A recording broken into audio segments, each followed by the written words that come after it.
This is the 14th annual event that we're having.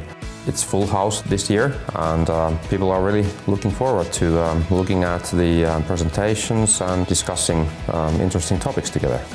Each year that passes, I would say that it becomes more familiar and it's a warm atmosphere. And I think it's really, really important for the whole community to have a forum to mingle and exchange experiences. Talking to other people implementing Polarion, that's the biggest value. This is actually my first Polarion Days experience, and I'm very happy to see that this kind of community and forum exists. I wanted to get the networking with the other users of Polarion and listening to how other companies use Polarion.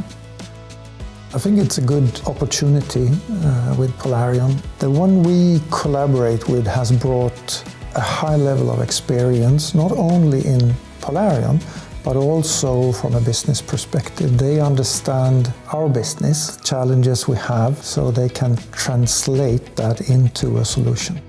I believe that we have to keep up with everything that's going on in the tech world, and I think it's moving really fast. Our biggest investment is also in people.